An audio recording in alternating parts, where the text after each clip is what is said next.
আল্লাহর বান্দা বয়ান করতেছেন, হঠাৎ করে কণ্ঠের সাউন্ড বন্ধ হয়ে গেছে। বললাম আবার সাথে কয়টা বললাম?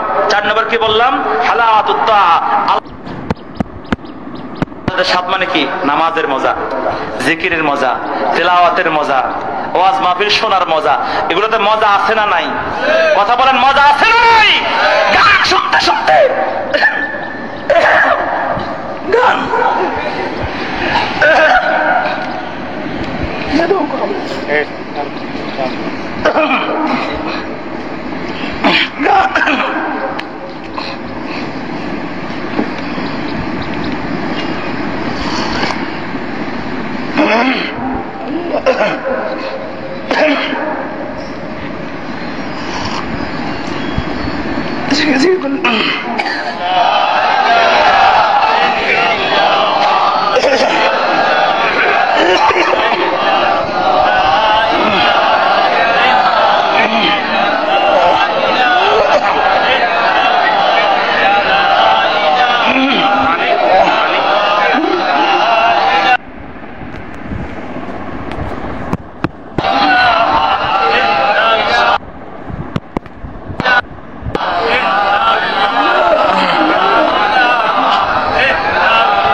আল্লাহর বান্দা বয়ান করতেছেন, হঠাৎ করে কণ্ঠের সাউন্ড বন্ধ হয়ে গেছে।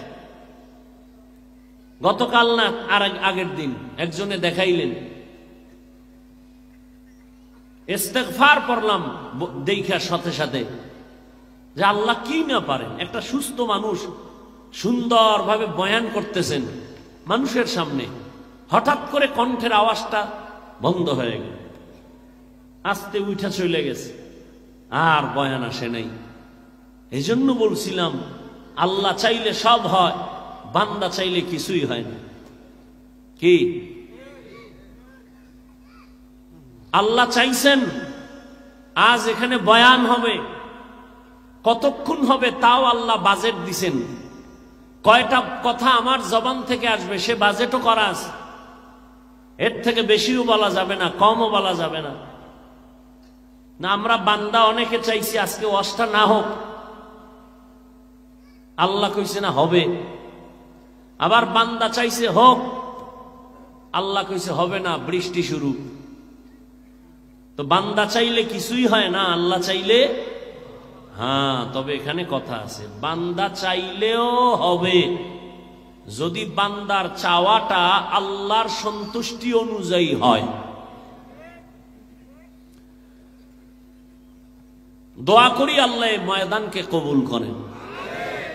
যুবক বাবা, তুমি শুধু তিলকপুরের একটা যুবক ভেবে বসে থাকলে হবে না। তোমাকে আল্লাহ পাক দুনিয়ার একটা ম্যাগনেট বানায় দিছেন। তুমি একটা যুবকের দ্বারাই সম্ভব গোটা দেশকে নিয়ন্ত্রণ করা নয়, গোটা পৃথিবীকে নিয়ন্ত্রণ করা। সেই মেটেরিয়াল, সেই মেডিসিন আল্লাহ তোমার মেধার মধ্যে দিয়েছেন। কিন্তু তুমি যাচ্ছ কোথায়? তোমার মেধার পার্সেন্ট কতটুকু বাড়তেছে না কমতেছে হিসাব মিলাও।